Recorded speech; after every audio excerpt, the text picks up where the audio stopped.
좋은 아침입니다. 하나님과 말씀과 오다시 오늘 다시 시작. 안녕하세요. 이학진 강구사입니다. 오늘 함께 묵상할 말씀은 고린도전서 7장에서 9장까지 말씀입니다. 오늘 본문의 중심 구절 함께 살펴보기로 하겠습니다.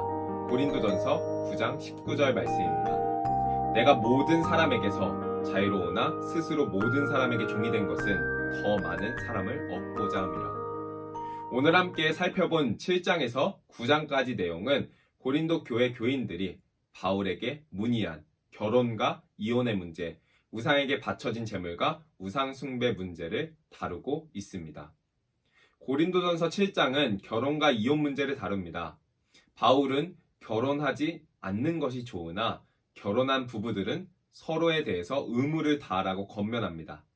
이어 주님의 명령에 근거하여 이혼하지 말 것을 명령합니다. 본문은 불신자인 배우자와의 이혼 문제에 대해서도 다룹니다.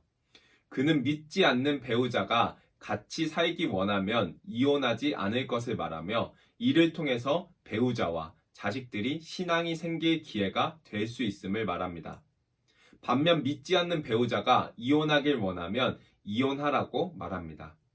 그는 이혼의 문제를 다루면서 각 사람을 부르신 대로 각기 행하라는 권면을 합니다. 이어 바울은 개인적인 의견이라고 밝히면서 결혼에 대한 권면을 이어갑니다.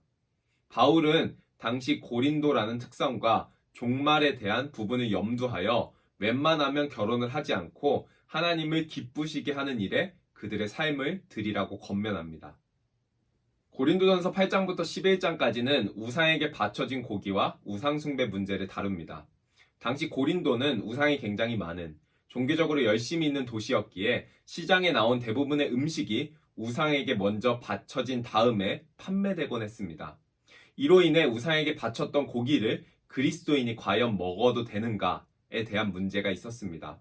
바울은 이 질문에 대해서 우상에게 바쳤던 제물을 먹는 것과 우상 숭배의 문제를 분리하여 성경에서 명하지도 않고 금하지도 않는 소위 아디아포라의 문제라 말하며 양심에 따라 우상에게 바쳤던 제물을 먹어도 됨을 밝힙니다. 그러나 바울은 아디아포라의 자유를 사랑의 덕을 세우는 방향으로 사용하길 권면합니다. 바울은 구원과 상관없는 문제지만 우상에게 바친 고기를 먹는 것을 보고 믿음이 약한 사람들이 실족하게 된다면 차라리 그 고기를 먹지 않는 것을 선택하는 것이 옳다고 말하며 바울 자신이 그를 위해서 먼저 고기를 먹지 않겠다고 이야기합니다. 8장에서 아디아포라의 문제를 다루며 자신에게 주어진 자유를 믿음이 연약한 형제들을 위해서 기꺼이 포기하겠다는 바울의 고백이 9장에서도 계속해서 이어집니다. 다른 이들도 너희에게 이런 권리를 가졌거든 하물며 우리일까 보냐. 그러나 우리가 이 권리를 쓰지 아니하고 범사에 참는 것은 그리스도의 복음에 아무 장애가 없게 하려 함이로다. 바울은 고린도 교회를 세운 사도로서 마땅히 제공받는 기본적인 권리가 있었지만 그에게 주어진 권리를 그리스도의 복음을 위해서 포기했음을 고백합니다. 그는 이것이 자기의 자랑이 아니라 사명으로서 마땅히 복음을 위해 해야 할 일임을 밝힙니다. 내가 모든 사람에게서 자유로우나 스스로 모든 사람에게 종이 된 것은 더 많은 사람을 얻고자 함이라. 바울은 그에게 주어진 권리를 포기하고 주어진 자유를 오히려 모든 사람에게 종된 것으로 사용합니다. 그는 자유롭게 자신이 하고 싶은 것을 선택할 수 있으나 각 사람들에게 맞추어 종이 되었습니다.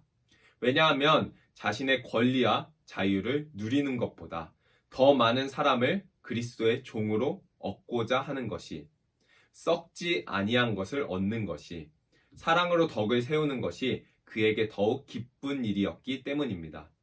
사랑하는 기쁨 가족 성도 여러분, 바울이 누렸던 이 기쁨에 우리 또한 동참하게 되길 소망합니다. 우리에게 주어진 마땅한 권리와 자유를 누리는 것을 뛰어넘어 예수님을 위하여 다른 이들과 교회의 종됨을 기쁨으로 선택하는 자리까지 나아가게 되시는 성도님들의 삶 되시길 간절히 소망합니다.